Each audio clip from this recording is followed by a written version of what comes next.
All right, so I'm here with Ben, who's joined us on a very wet and now windy day. It is picking up. Yeah, in Wiradjuri Country.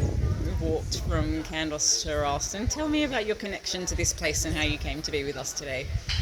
So my connection here is I live here. I'm a resident. I've been a resident here permanently for the last 6 months, but have been coming and going from Kandos for the last 7 years. Okay, what's your original connection? My original connection was my partner and I. We just decided we wanted to have a place that we could get out of Sydney, and we found this place. I think by accident, or it was actually she found it. But we started looking around and realised, this is a place we could, spend a lot more time and explore and discover. She has connections, family connections as well, so to the broader kind of Mudgee region as well. So that's pretty much it.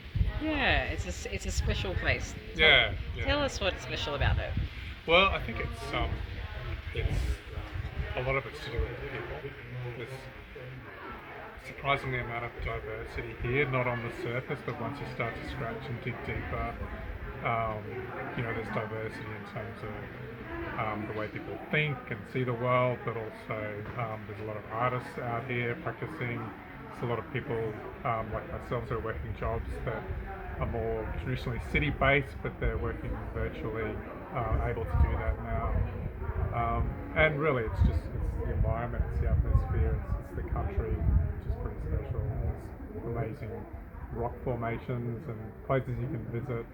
There's ancient rock art as well, if you know where to look. Amazing walks, bushwalks, and it's beautiful. And what brought you with us today? What's your connection to this event, or how did you come to know about it? Well, my wife Meg is part of the Croakey team, so that's primarily what brought me here. But also, why not? Like, I've always wanted to do this walk from Kandos to Rylstone, so it's the first opportunity to do that. And it's a beautiful day for it. It's fantastic, actually. The weather is perfect for walking. So, a little bit too wet for my liking, but I like the overcast though. Yeah. It definitely. I'm not having that harsh sun being down. So And you've got some connections to health too. Tell me about that. Yeah. So I work in health and social policy world at the moment, focusing on, improving health systems in terms of how digital technology can support the way people who work in health communicate with each other, and how their patients and health consumers can access their own health information. So it's really the stuff you don't see that sits behind that, how to sort of improve that, make it better for everybody. It's I don't completely understand it all, but I'm part of helping to try and shift the dial in that space.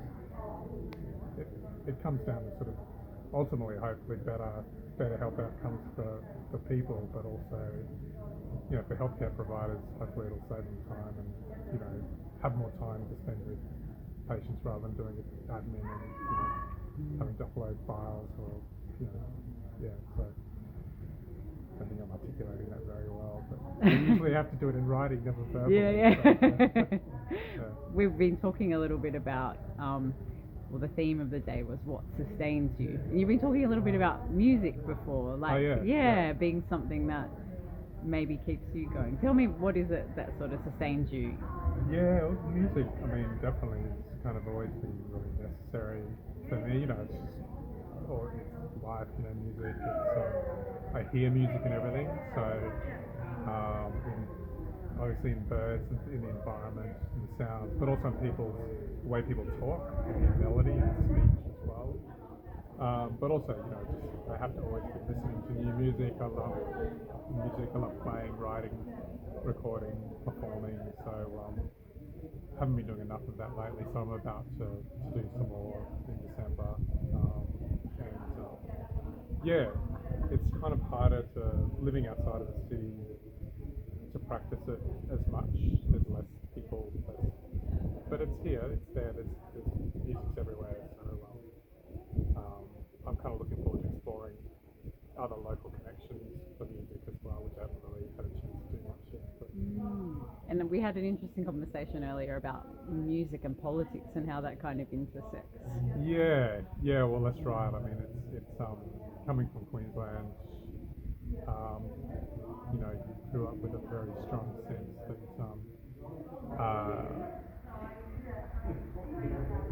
a certain sort of, I guess, I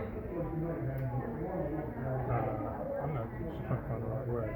It's a fairly oppressive environment politically, and I think for young people it was pretty rare if you didn't have some sort of run-in with the cops, and the cops would be very heavy-handed because they pretty much were a law unto themselves and weren't very accountable to anybody. So and I think that influenced the music a lot that was coming out of Brisbane at the time. So it's quite an exciting time really in that sense. And you were talking about that moment where there was like, change of the political guard in a sense, and just that kind of euphoria around That's that. right. Yeah. I was at the Livid Festival in Brisbane the day that the National Party got voted out for the first time in 30 years or something, and they made the announcement, and they had screens up around the grounds, and the crowd were just ecstatic, and it just stayed that feeling of this sense of change that's about to happen, and it was very exciting to be around. Yeah. And what are some of your reflections from the day? Like, what have you sort of got out of today? Yeah, I think just how quickly that walk went, because I think all of us are very engaged in some interesting conversations. So, and almost like sometimes I forgot to observe what was going on around me. I had to make a choice, a mindful choice, to think, this environment's really familiar to me, but you see it very differently when you're walking compared to driving. But also just that, I've gotten to know people, learned about other people's lives in a way you just don't normally have the space for. Walking changes that for some reason, you sort of interact and communicate differently, I think. When you're not, because you're not looking at each other, you're kind of walking side by side a lot of the time. And, I don't know, I think it changes the dynamic of a conversation. I'm not sure how, but... It opens you up to a shared horizon, perhaps. Yeah, maybe. It's quite nice. Nice way of putting it. Yeah. I feel like you're in a common enterprise. Yeah, true. Yeah. Well, it's been excellent having you with us today. Thanks for coming along. Thanks, Amy.